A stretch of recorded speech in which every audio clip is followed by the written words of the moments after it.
I don't ever slow up, no I don't take shit. I got no love for the fakeness. If you wanna play tough and wanna hate this, I'll always show up. I don't ever slow up, no I don't take shit. I got no love for the fakeness. If you wanna... Now turn to Section 1. Section 1. You will hear a conversation between a printing company employee and a customer. First, you have some time to look at questions 1 to 5.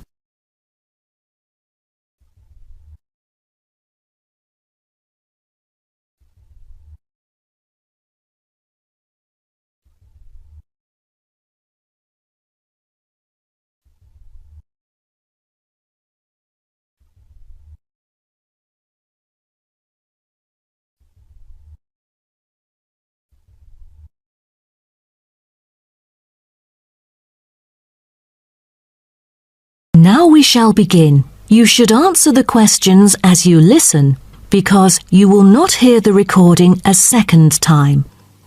Listen carefully and answer questions 1 to 5. Good afternoon. Welcome to Matrix Printing.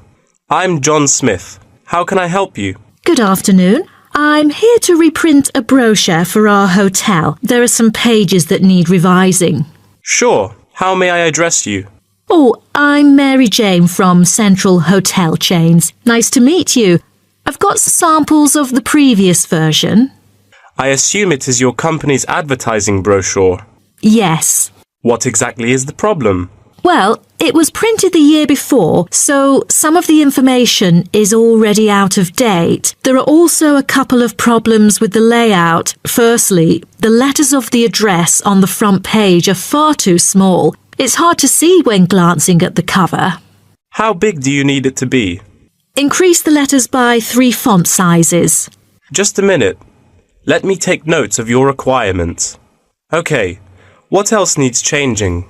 The information regarding the pool should be deleted because it is currently under renovation and is not available. So, all of the relevant descriptions on page 2 should be removed? What do we replace it with? We can't just leave the whole page blank. Just fill it in with the introduction of our newly opened gym. I've included all the relevant information here in this flash drive. Let me check. I see. No problem then. What is also bothering us is that the description under the top photos on page 4 is incorrect. The word lounge needs to be replaced with reception. Fully noted. Is that all? No, there is more. Turn to page 5. We feel that showing merely the picture of our exterior and interior decoration does not fully represent the appeal of our hotel. On second thought, we've decided to use a picture with the view of the hotel. Do you have the original copy of the picture? Yes, it is also enclosed in the flash drive. Okay, we'll re-edit the whole layout of the photos. Great. Before you hear the rest of the conversation, you have some time to look at questions 6 to 10.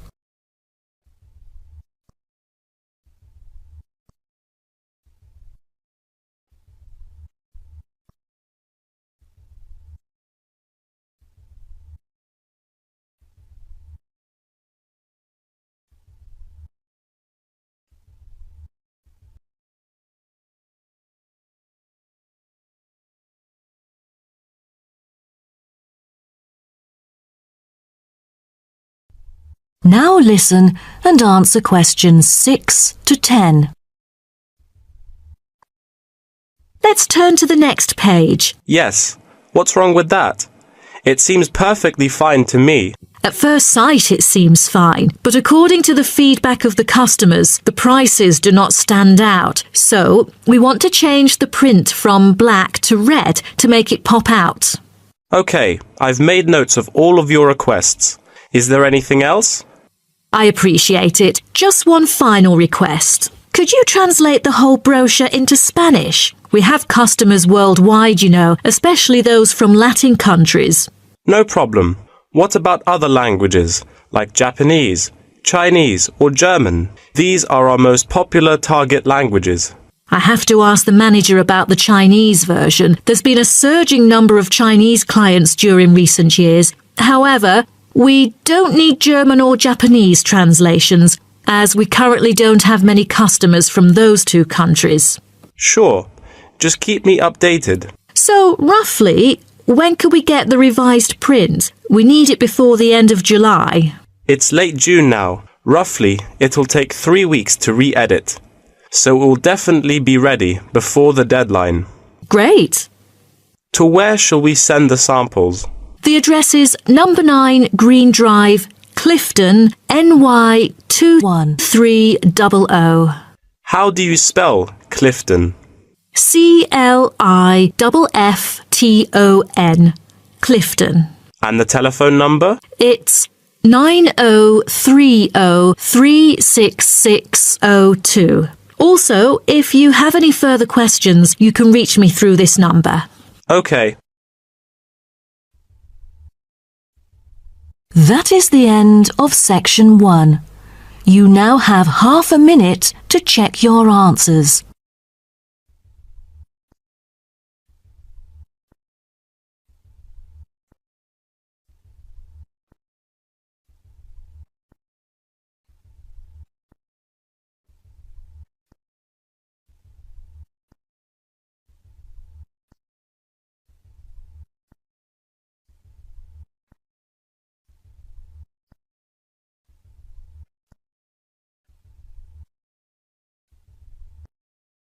Now turn to section 2. Section 2. You will hear a guide talking to a group of visitors about a national park. First, you have some time to look at questions 11 to 16.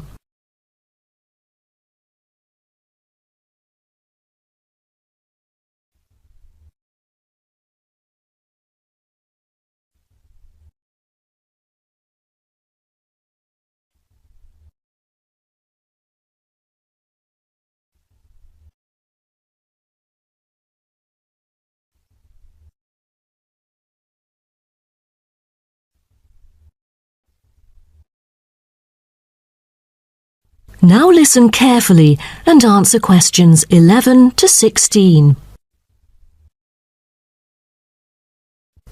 Welcome to Byron National Park. I am Jim Carson, your tour guide for the trip. First, I'd like to give you some basic information about the park. Covering 7,000 acres of land and spanning across 3 states, Byron National Park was established to protect the area's most spectacular scenic values. With unique geological features, natural history, and native plant and animal life, it is an ideal destination for recreation as well as research purposes. The park has a breathtaking waterfall connecting the longest river in the country, but it is most renowned for having the largest subtropical rainforest worldwide. There are many layers of tall, medium, and low vegetation growing with seasonal variations in the park. It is a place where the air seems green. Ardent hikers can find an awesome array of options here. Apart from the dense green rainforest, tourists can also hike along the mountain trail. Despite the stunning view, taking photos is not advised on the way up, I'm afraid, as one might get distracted and the narrow trail by the sheer cliff is quite dangerous. When you reach the top of the mountain, there is nothing better than having a picnic under the trees with your family. Accompanied mostly by wildlife, walkers as well as cyclists may find the bush track a good choice for having a tranquil time to themselves. As your tour guide, I suggest that only expert hikers take the creek circuit, because its beautiful and inspiring scenery through the subtropical jungle is paralleled by its physical challenges. A list of transport is available within the park. Bicycles are a popular choice, as it is the most flexible way to get around. Electric trams are temporarily closed for maintenance. Boat trips down the river are an ideal way to spend a tranquil afternoon. Rest assured that transport within the park is covered in the bill. Extreme sports is another highlight of the park.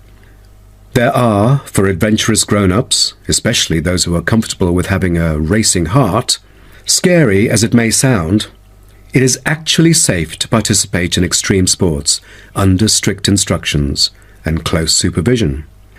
Abseiling is available regardless of the weather. It is a fun way to overcome fear of heights, gain new skills, and get an adrenaline rush. Bungee jumping and paragliding are also available, except for during the summer. At this point, you might worry about meals here. Well, even though there is only one restaurant in the park at the moment, the variety of dishes is astonishing. There are 2 meals included in the price. Just get your meal ticket at the reception before dining. Also, there is no need to make reservations or worry about availability, since there are plenty of tables. Before you hear the rest of the talk, you have some time to look at questions 17 to 20.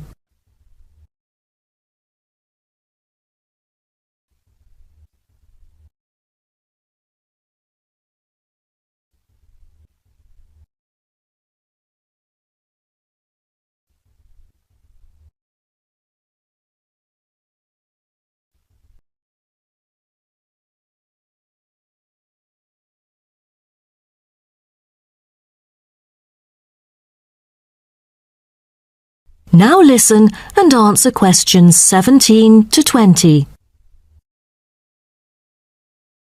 During your stay here, you might want to know what there is to do. Let's turn to the plan so I can familiarize you with the layout of the park. Most tourists would choose to stay in our guest house, located in the southeast corner. It features 63 tastefully appointed guest rooms, many of which offer spectacular views of the park. You'll find a home away from home at our guest house. But for those who want to experience the natural beauty up close, there is also a campsite.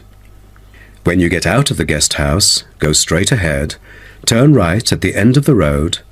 To your left, there is a campsite amongst the trees where you could spend a night under the stars together with owls and chipmunks. If you look at the top left of the plan, you will notice a picnic area. You can either bring your own food, or we can deliver food to you. Barbecue is an option. The business centre is situated directly opposite the picnic area. It provides flexible, fully serviced offices, conferencing suites, meeting rooms, and is equipped with the latest multimedia facilities. Wired, as well as wireless, high-speed internet is available within the entire premises. The centre is designed to cater to both individual travellers and corporate groups. Visitors can also go to the museum, which holds a vast collection that exhibits local history and a natural habitat. You start from the guest house, just turn left at the first conjunction, then walk past the tea house. Turn right. You'll see the museum after making the third right. Have you found it? Pretty easy, right? To spend a delightful afternoon with a book and a fresh cup of coffee, you can go to the only cafe in the park. From the guest house, you go straight, then take the second right, and you'll see the cafe right in front of you. You might want to check out our all-season tennis court, which offers instruction for all ages and skill levels. It is located right opposite the cafe. That is the end of section 2. You now have half a minute to check your answers.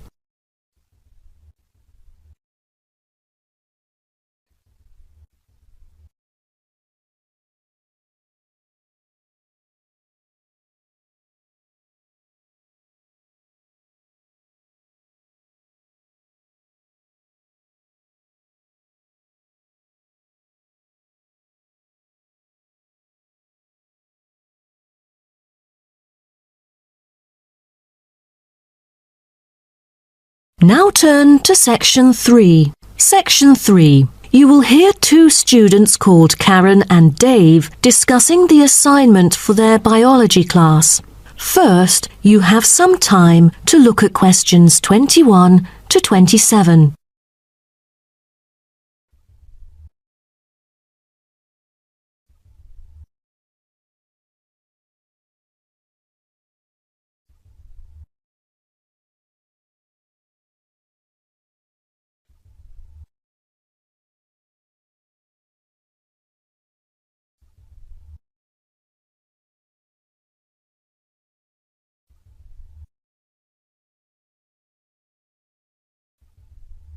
Now, listen carefully and answer questions 21 to 27.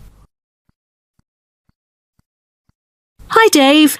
As you know, I've asked you to come here today to discuss the assignment for our biology class. We must decide what we should do about this very important research work. The whale survey.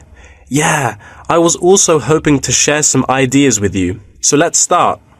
OK, I've dug into some journal articles to see what sort of questions we should consider. Most of them include watching time and strongly urge it to be the top concern. What do you say? Yeah, the watching time should be carefully chosen, since I've heard a lot of unnecessary failures concerning picking the wrong time when it all went stormy and murky, and then nothing was seen during the whole field trip. I mean, they could have avoided that easily. Right. Then we should also pay close attention to the sea's surface because no one wants to encounter the failures you just mentioned. I think we'd better hope for the best, that it will be calm, with no choppy status. What about the weather conditions? That definitely should be taken into account, as it correlates with all the former factors. Most important of all, as a sighting is made, position and environmental parameters are recorded on standardized sighting pro formats, including time, visibility, position of the ship, using a global positioning system, wind speed, and wind direction. Shouldn't there be a set limit for the visibility level, say 50 meters? Cetaceans are really sensitive to sound.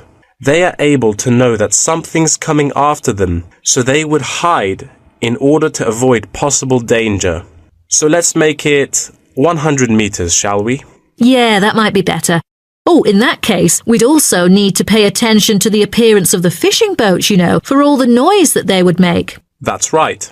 Although observations were regularly made, we know very little about whale vocalization and how they use sound in their behavioral and social interactions. So to understand marine mammals' social interactions, we'll need to use passive acoustic recordings to track and assess the individual behaviors of whales, as well as to identify their appearance. OK, then what about scales?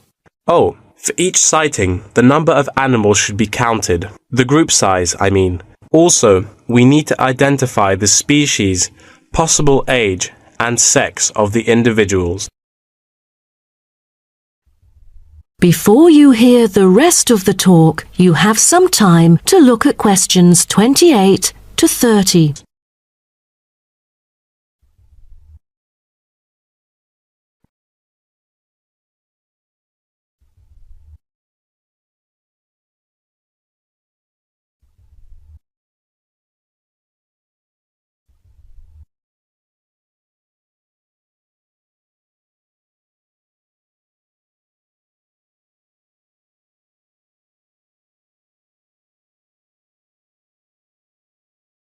Now, listen and answer questions 28 to 30. Speaking of identifying species, we need to find out the unique physical features of each whale. Let's start with the sperm whale. The sperm whale is the largest toothed whale, yet it's only a quarter of that of the blue whale. Its unique body is unlikely to be confused with any other species, and that distinctive shape comes from its very large, block-shaped head, which can be 1/4 to 1/3 of its length. The sperm whale's flukes are triangular and very thick. It has a series of little bumps on the back of its fluke, instead of having a dorsal fin. The largest bump is called the hump by whalers and can be mistaken for a dorsal fin because of its shape and size. Then there is the northern right whale. Right whales have round bodies with arching rostrums, V-shaped blowholes, and dark grey or black skin. The most distinguishing feature of a right whale is the rough patches of skin on its head, which appear white due to parasitism by whale lice. It has no back fins at all. The blue whale's body can be various shades of bluish-grey dorsally and somewhat lighter underneath. It has a long, tapering body that appears stretched in comparison to the stockier build of other whales. The head is flat, U-shaped, and has a prominent ridge running from the blowhole to the top of its upper lip. Lastly are the minke whales. They are the second smallest baleen whale. The minke whale is black, grey or purple in colour. Common minke whales are distinguished from other whales by a white band they have on each flipper. Their long back and tiny dorsal fin, 2/3 of the way down their back, is quite distinctive. That is the end of section 3. You now have half a minute to check your answers.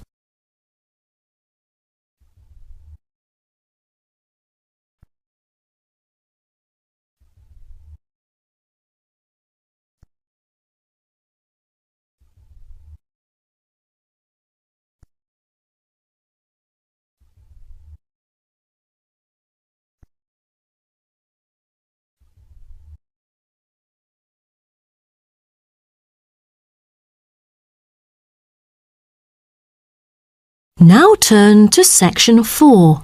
Section 4. You will hear part of a lecture about the biography of Samuel Cunard and his shipping company. Now you have some time to look at questions 31 to 36.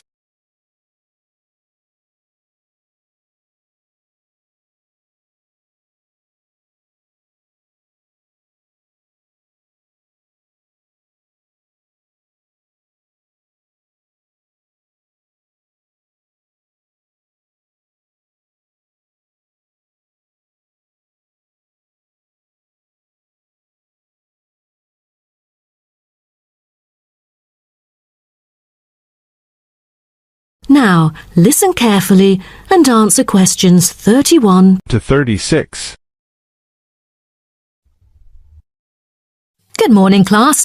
In the last few lectures, I've talked about the history of technology in the business area. But today, I want to use Samuel Cunard as our case study, who was a shipping magnate that founded the Cunard Line. Now, Cunard was born in Canada. When he first left home, he was still a teenager.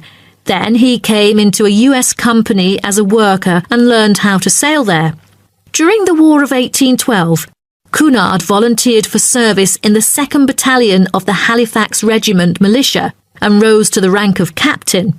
He held many public offices, such as volunteer fireman and lighthouse commissioner, and maintained a reputation as not only a shrewd businessman, but also an honest and generous citizen.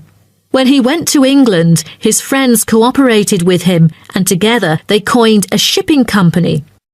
The company had instant wealth and could deal with more than one cargo, for its major business was in North America and the Atlantic. From then onwards, Cunard became a highly successful entrepreneur in British shipping, and one of a group of 12 individuals who dominated the affairs of England. In 1838, the British government, impressed by the advantages of steam sailing for making regular passages, invited tenders to carry the transatlantic mails by steamer. Back then, mail contact through steamships brought more punctuality, while other types of ships were always delayed. The journey times were flexible, with a transatlantic crossing lasting for 6 weeks and with no fixed times of departure or arrival. So it was never known when the mail would arrive, or, since so many sailing ships foundered, whether it would arrive at all. What Cunard wanted, in line with the thrusting new technology of the Victorian age, was a maritime extension of the brand, new timetabled railways on land. Cunard's experience in steamship operation, with observations of the growing railway network in England, encouraged him to explore the creation of a transatlantic fleet of steamships, which would cross the ocean as regularly as trains crossed land. And that's why he went to the United Kingdom seeking investors in 1837. He set up a company with several other businessmen to bid for the rights to run a transatlantic mail service between the UK and North America for £55,000 annually for 10 years. The bid was successful. Almost at the same time, Cunard cooperated with an English businessman and established the British and North American Royal Mail Steam Packet Company, the ancestor of the Cunard Line. In 1840, the company's first steamship sailed from Liverpool to Boston, Massachusetts, with Cunard and 63 other passengers on board, marking the beginning of regular passenger and cargo service. Establishing a long, unblemished reputation for speed and safety, Cunard's company made ocean liners a success in the face of many potential rivals who lost ships and fortunes. Cunard's ships proved successful, and he then opened many branches. But the high costs saddled Cunard with heavy debts by 1842, so some of them went bankrupt. But what Cunard needed then was a port. After a lot of consideration, he finally opted for Boston because he was very familiar with this city where he had once worked it. Fortunately, by 1843, Cunard's ships were earning enough to pay off his debts and begin issuing modest but growing dividends. But the city did more than give Cunard silverware. Winters can be tough here in Boston. For example, in the year of 1844, one ship sank because of the winter freeze. The ship hit icebergs and caused a heavy loss to the company. Then, the board recommended the company to move to New York, and it was a huge success, and then became one of the biggest U.S. shipping companies. Now you have some time to look at questions 37 to 40.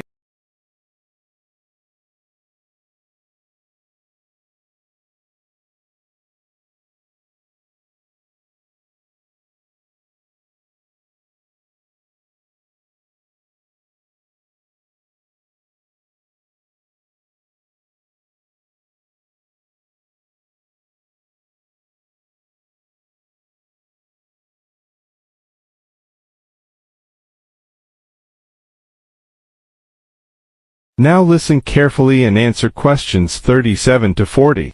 Cunard himself made safety his priority, and to this day, Cunard has never been responsible for the loss of a single passenger or a single mail bag on the Atlantic run. Cunard's conservative nature enabled his company to see off rivals and to take a measured and steady approach when it came to the introduction of new technology like radio communication. In the early years of his career, Cunard took a prominent part in community activities and various charitable organisations, as well as mercantile affairs which extended throughout the Atlantic provinces. Back then, there were hardly any entertainment facilities on board. In order to make sure that the passengers could have a comfortable journey, newspapers were printed on board. Cunard was gratefully remembered for employing his capital in shipbuilding activities in the hard times of the 1830s because this enterprise had circulated money where there would otherwise be poverty and stagnation.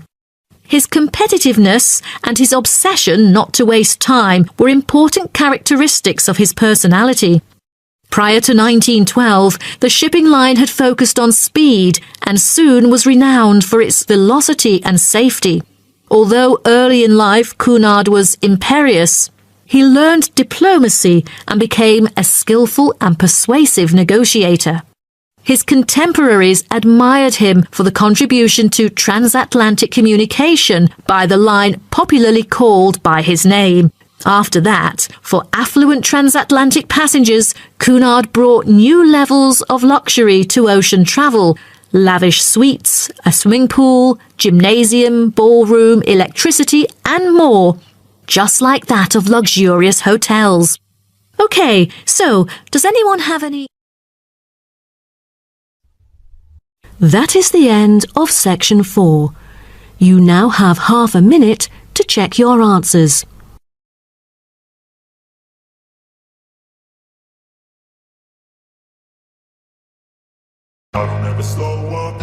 don't take shit. I got no love for the fakeness. If you wanna play tough and wanna hate this, I'll always show up. I don't ever slow up, no I don't take shit. I got no love for the fakeness. If you wanna play tough and wanna hate this, I'll always show up and make a statement. I don't ever slow up, no I don't take shit. I got no love for the fakeness. If you wanna play tough and wanna hate this, I'll always show up and make a statement. Everything I do so instinctive and so passionate. Every word I move so descriptive like an adjective. I got a vendetta against people who patented being negative when you should be getting after it.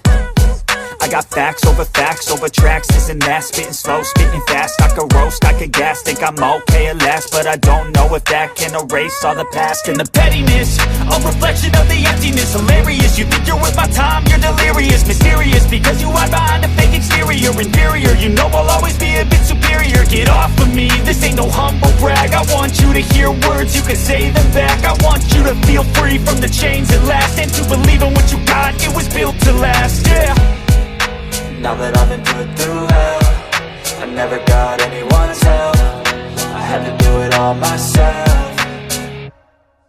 I don't ever slow up, no I don't take shit. I got no love for the fakeness. If you wanna play tough